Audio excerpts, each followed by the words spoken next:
Hi everyone, now you're watching my channel. All the content I create myself, new videos every day, so don't forget to like and subscribe. Your support means a lot. Thanks, bye. A federal prosecutor's quiet drive home turns into a nightmare when a simple traffic stop uncovers a web of corruption reaching the highest levels of power.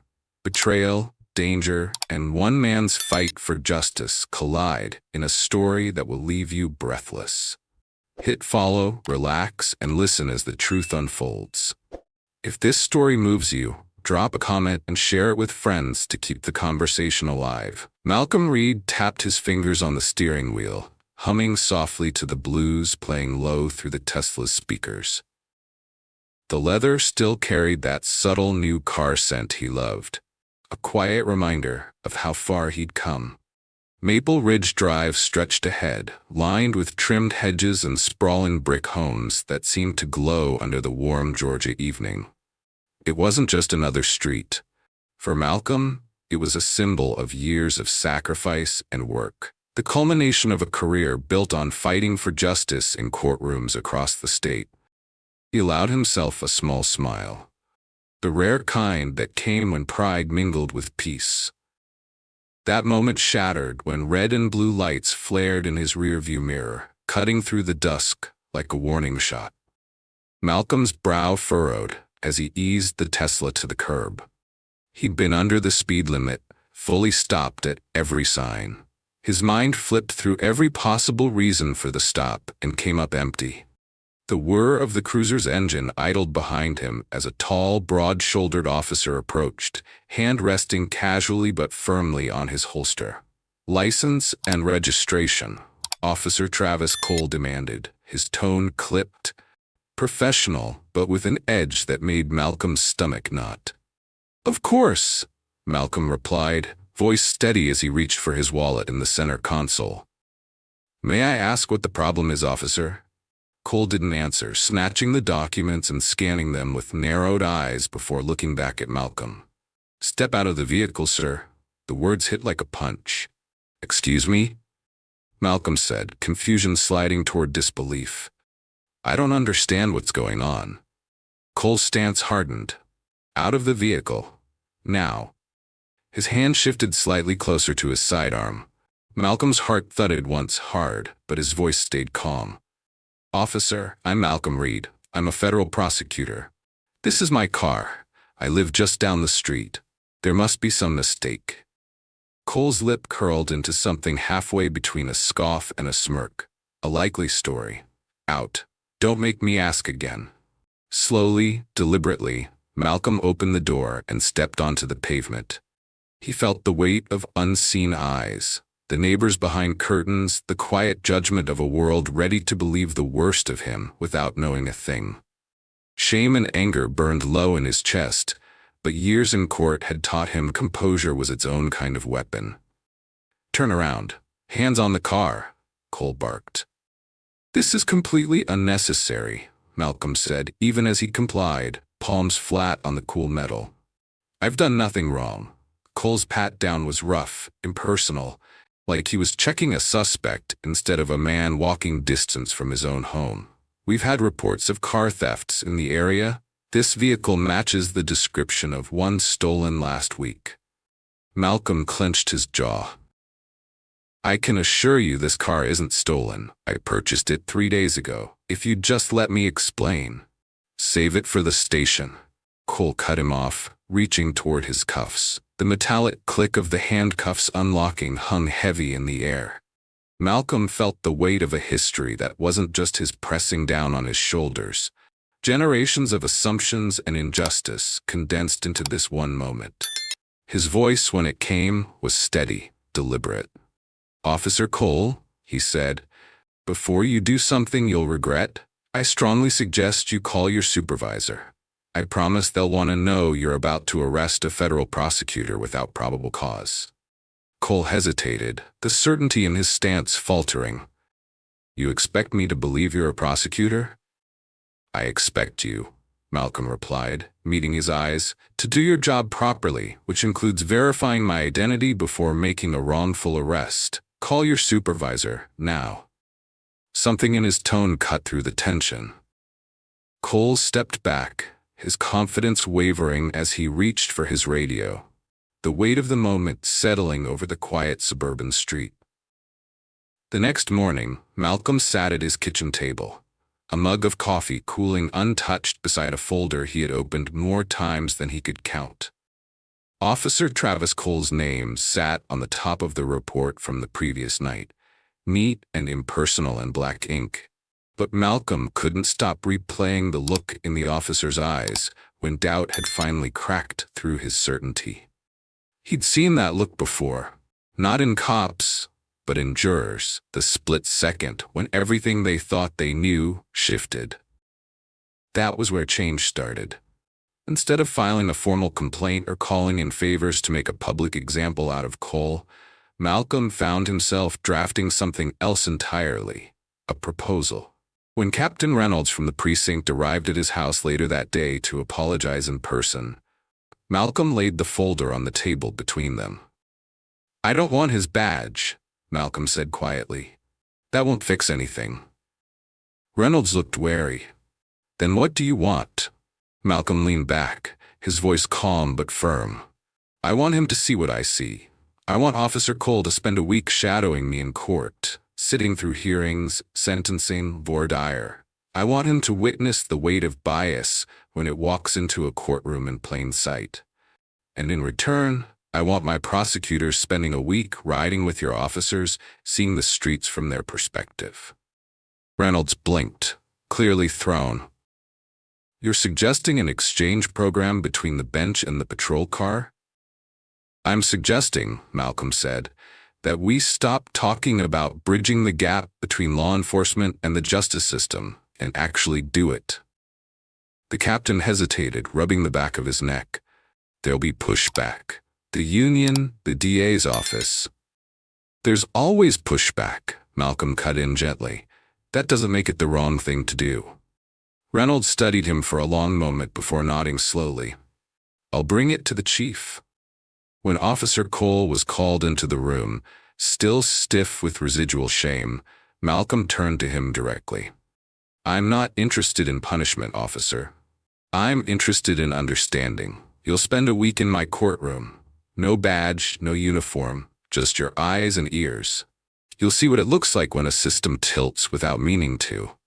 Cole's jaw tightened, but he nodded once. And then, Malcolm said, "maybe we start to fix it." It wasn't absolution, and it wasn't revenge. It was something harder, a first step toward dismantling walls brick by brick. As Reynolds left with Cole in tow, Malcolm closed the folder and finally sipped his cold coffee, knowing this was just the beginning of something far larger than one bad traffic stop. Malcolm had just settled into his study that evening when his phone buzzed on the desk. Expecting an email alert or a reminder, he glanced down casually, but the screen froze him in place. An unknown number. 4 words. "Back off. This isn't your fight." He stared at it, the letters burning into his mind, the casual threat heavier than any shouting could have been. A chill slid down his spine as he rose and moved to the window, pulling back the curtain an inch. The quiet suburban street looked the same as always, neatly trimmed lawns under the dim glow of streetlights, but something felt off. Wrong in a way that made the air itself seem thinner. He stepped out to check the driveway, and his stomach tightened. His Tesla's driver's side door had faint scratches near the handle, subtle but fresh, and the small security camera mounted above the garage hung at an odd angle, dead.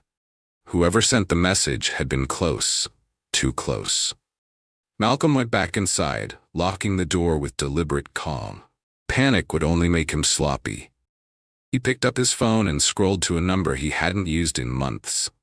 Jason Miller. A familiar voice came through after the second ring, warm but alert. "Malcolm, it's been a while." "I need your help," Malcolm said without preamble, keeping his voice low as he glanced at the darkened hallway where his wife and daughter slept. "Off the books." Jason's tone sharpened instantly. "What's going on?"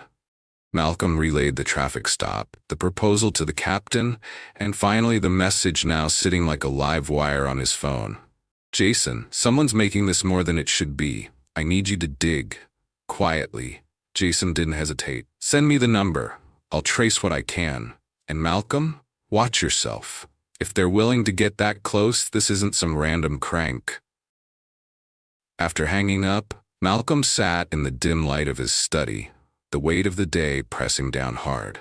He had spent years navigating high-stakes prosecutions, fielding threats from defendants and their allies, but this felt different, calculated, precise. His eyes fell on a framed photo on the bookshelf, his wife and daughter laughing at a summer picnic. A muscle in his jaw tightened. This wasn't just about him anymore. He drafted a quick message to Jason with the number and attached a shot of the damaged camera. His friend replied in minutes. Got it? I'll start now. Keep this quiet. Malcolm set the phone down and leaned back, listening to the hum of the house, the ordinary sounds of safety suddenly fragile. Somewhere in that quiet suburban night, someone was watching, and for the first time in a long time, Malcolm Reed felt the ground shift beneath his feet. Jason's call came the next afternoon while Malcolm was sifting through old case files in his office, the kind of tedious work he usually found grounding. You're not going to like this, Jason said without preamble. That number? It's a burner. But I traced its call pattern. It's been in and out of the same tower as the municipal building. City Hall. Malcolm leaned back slowly, the weight of that simple sentence pressing into his chest. City Hall meant connections, influence, and the kind of protection that made threats like last night's more than idle warnings. After hanging up, he pushed the files aside and opened his laptop, pulling up dockets from the past 18 months. Names, dates, and companies blurred together until one pattern began to crystallize. Apex Construction. The same name appeared in half a dozen cases, always on the periphery, always slipping through on technicalities. He clicked through rulings, notes, and citations until his pulse quickened. Every major decision Apex had benefited from in the last year had one thing in common. It ran counter to his own rulings in previous cases. Someone was trying to erase his decisions one by one. He dug deeper, opening a file that hit him like a punch. The lead attorney for Apex, Ethan Cole.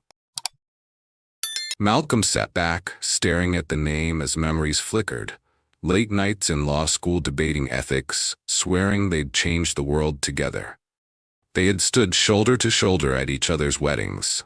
And now, Ethan's name was at the center of a company with a trail of violations and a growing shadow over the city. Malcolm rubbed a hand over his face, the betrayal cutting deeper than the threat ever could.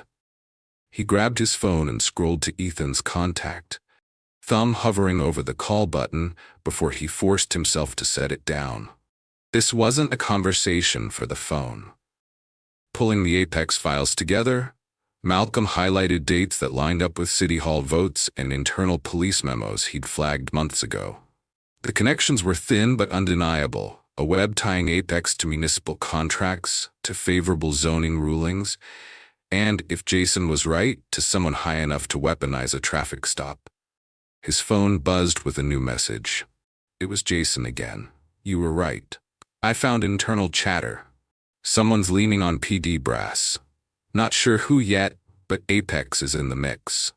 Malcolm stared at the screen, the pieces slotting together in a picture he didn't want to see. He closed his laptop and stood, the quiet of his office suddenly heavy. It wasn't just a threat anymore. It was a map of power, money, and betrayal. And at the center of it sat a name he had once trusted with everything. Ethan Cole. Malcolm met Officer Cole a few days later, in the quiet back corner of a diner off the interstate, the kind of neutral ground where no one asked questions. Cole looked different without the uniform. More human somehow, shoulders heavier than before. He slid into the booth opposite Malcolm, eyes steady but uneasy.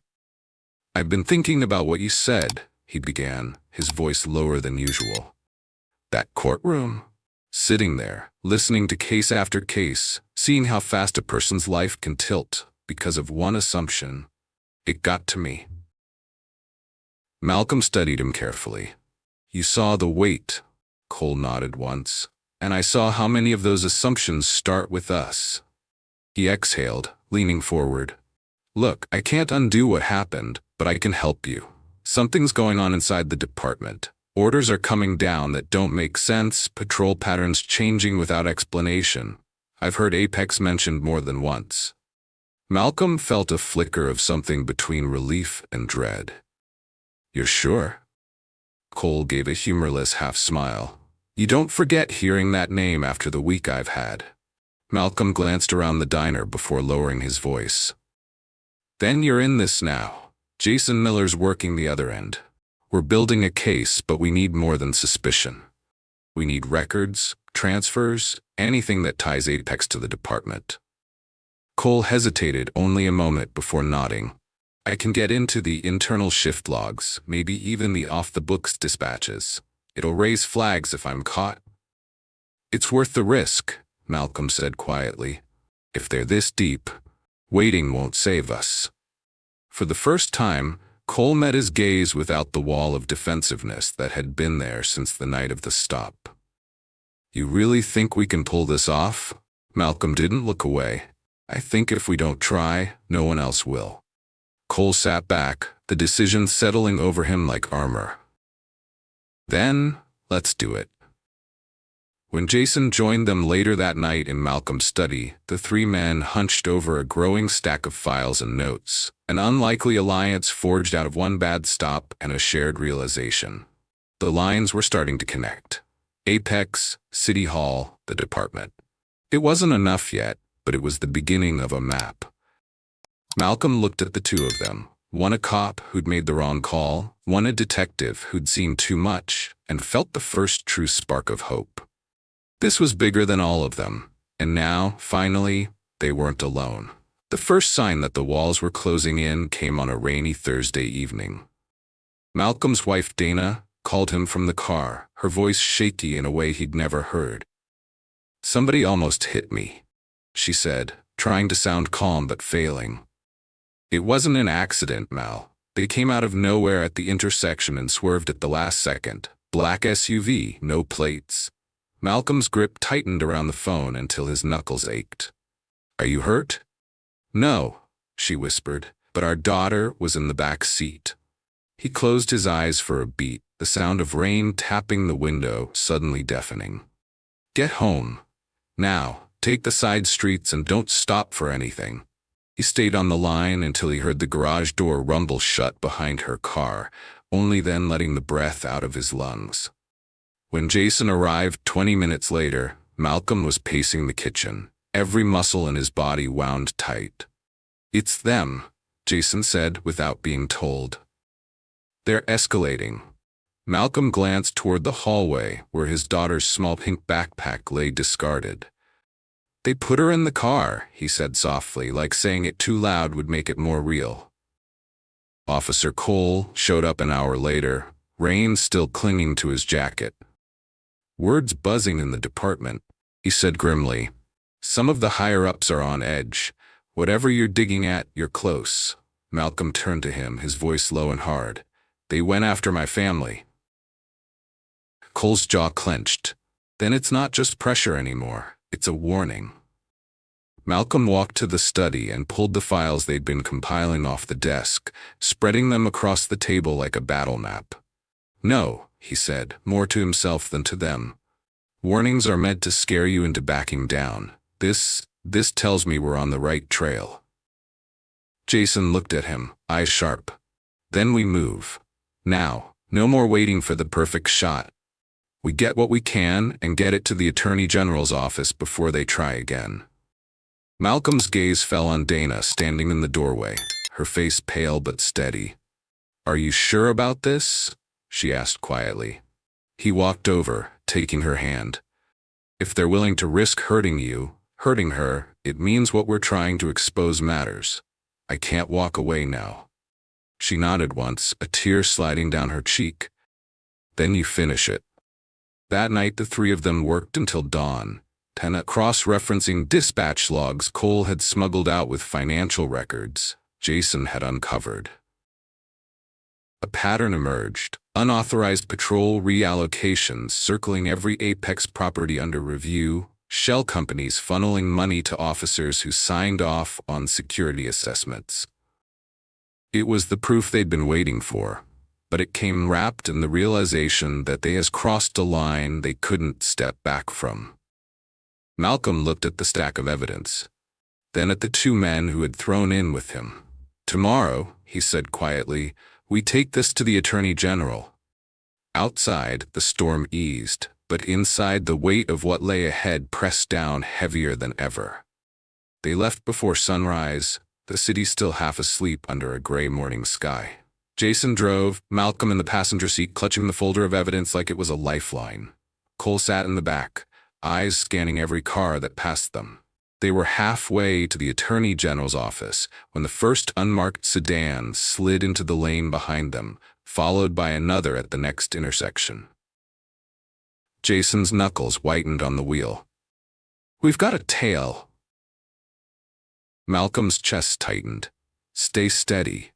We get there. We end this." But the roads funneled them toward a choke point, and that's when the black SUV slammed into their side. The world exploded in metal and glass, the Tesla spinning as Jason fought the wheel until they skidded to a brutal stop against a guardrail. Airbags burst, smoke filled the cabin, and for a heartbeat, there was only the sound of Malcolm's ragged breathing. "Everyone okay?" Jason groaned, pulling himself upright. Cole cursed under his breath. "I'm hit.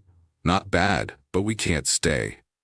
Through the shattered windshield, Malcolm saw two men stepping out of the SUV, moving with purpose. There would be no negotiation here. He shoved the folder into his jacket, forcing the door open against the crumpled frame. "We can't outrun them together," he said, voice cutting through the chaos. "I have to go on foot, get their attention." Cole shook his head, grimacing as he tried to move his injured leg. "We're not splitting up now." "We don't have a choice," Malcolm shot back. His eyes met Jason's, steady despite the fear pounding in his veins. "You draw them. I'll get to Channel 12. If I can't make it to the AG, I'll make it to every living room in this city." Jason hesitated only a beat before nodding. "Go. We'll buy you time." Malcolm ran, legs screaming as he vaulted the guardrail and cut across a narrow strip of wet grass toward the side streets. Behind him, he heard Jason shouting, heard the footsteps of the men breaking in the other direction. The city stretched ahead, waking to another ordinary day, unaware that its own foundation was cracking. Malcolm ducked into an alley, the folder thudding against his chest with every step. He could see the Channel 12 tower rising above the buildings now, a beacon and a target, all at once. He whispered the words to himself like a vow as he ran, rain slicking his face and the taste of metal sharp in his mouth. Corruption thrives in silence, but today we make noise. Malcolm burst through the side entrance of Channel 12, heart pounding as voices shouted behind him. The newsroom froze for a split second before erupting into motion. A producer with sharp eyes stepped forward, demanding to know what was going on. But Malcolm's voice cut through the noise, steady and urgent. "I'm Malcolm Reed, federal prosecutor. I have evidence of systemic corruption tying Apex Construction to City Hall and the police department. You put me on air now, or this city stays in the dark." The room went still. The producer hesitated only a moment before nodding to her team. "Studio B, move." Within minutes, Malcolm was seated under the blinding lights, the folder open in front of him, the weight of everything resting on his shoulders. The anchor's voice counted down, 3, 2, 1, and then the red light came on. He began to speak, laying out the trail they had uncovered, names, dates, transfers, the map of a conspiracy stretching into the heart of power. Phones began ringing in the background as his words hit the airwaves. He was halfway through when the studio doors slammed open and uniformed officers poured in, weapons drawn. "Cut the feed. one barked, but before the cameraman could move, another voice rang out behind them. "Stand down." "That's an order." Captain Barker stepped into view, rein still clinging to his coat, his face drawn but resolute. In his hand was a small digital recorder. "You want proof?" he said loudly enough for the microphones to catch. "Here it is. Direct orders from the mayor to bury every investigation tied to Apex, to shut Reed down by any means necessary." The officers froze, uncertainty rippling through the room. Malcolm looked at Barker, a flicker of understanding passing between them. Fear had kept the captain silent, but this moment was his breaking point. "I was scared too," Barker said quietly, voice carrying in the stunned silence. "But we can't keep pretending anymore." The days after the broadcast moved like a storm through the city. Arrests swept across precincts and offices. Apex's executives led away in handcuffs as files and bank records surfaced under the weight of public scrutiny. Malcolm watched it unfold from the steps of the courthouse, exhaustion etched into every line of his face. When the press finally reached him, their questions cut through the noise, demanding what came next. He stepped to the podium, the same folder of evidence, now just a symbol of what they had uncovered. "I can't serve justice from a bench that's been compromised," he said, voice calm but carrying. "So today I'm resigning as a federal prosecutor to build something this city desperately needs, an independent watchdog. We're calling it Watchlight." Gasps and murmurs rippled through the crowd, but Malcolm pressed on. "Our mission is simple. Shine a light where power hides. Make sure this never happens again." Jason stood to the side, his expression steady and proud, while Cole, now in plain clothes, nodded once to Malcolm like a soldier acknowledging a commander. It wasn't victory in the way people imagined. It was the first step in a longer war. That night, back in his quiet living room, Malcolm found Dana waiting with their daughter curled up asleep on the couch. He sat beside them, letting the weight of the decision settle into something lighter. "You did it?" Dana whispered. He shook his head gently. "We started it." Over the next weeks, Watchlight took shape piece by piece, built from allies who believed in something better. Jason took the lead on investigations. Cole became the bridge between law enforcement and reform, a reminder that change often started in the most unlikely places. For the first time in months, Malcolm felt like they were moving towards something more than survival. It was purpose. It was hope.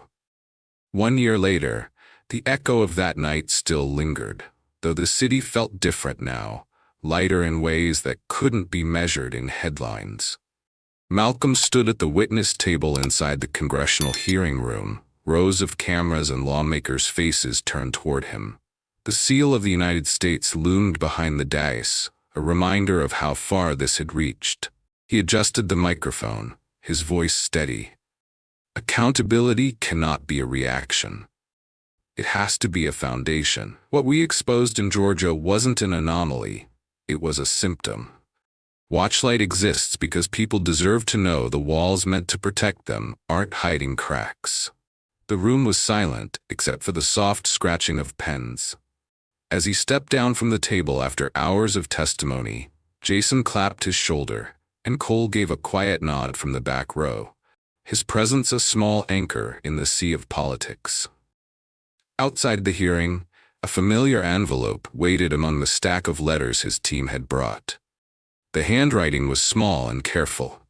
Malcolm opened it slowly, the words inside making his throat tighten. "Dear Mr. Reed, I saw what you did last year. I'm the kid who watched when they stopped you on our street. Because of you, I want to be a lawyer now. My dad says what you did changed everything. Thank you for not giving up." Malcolm folded the letter gently, sliding it into his jacket pocket like something sacred. Later, as he stepped onto the steps of the Capitol, the cool air hit his face, and for the first time in months, he allowed himself a small, genuine smile. It wasn't the end. Change never was. But somewhere out there, a kid was dreaming of a different kind of justice. and that was enough to keep him moving forward. Malcolm stood on the Capitol steps, the weight of the boy's letter still warm in his pocket, and he realized the true victory wasn't in the arrests or the headlines, but in the spark it had lit in others. Change didn't start with sweeping reforms or grand speeches. It began in quiet moments. One person choosing courage over silence, one voice refusing to be drowned out. Justice, he thought, wasn't a destination, but a daily choice to stand up when it mattered. He looked out at the city below, knowing the work ahead would be long and hard. But hope had already taken root, and that hope lived in every person willing to demand better. If this story moved you, let it be a reminder that your voice matters too. Subscribe to the channel so you don't miss more stories like this, stories that prove one choice can ripple through an entire community. Leave a comment, share it with friends, and together, let's keep these conversations alive. Change begins with awareness, but it grows when we choose to carry it forward. One story, one action, one person at a time.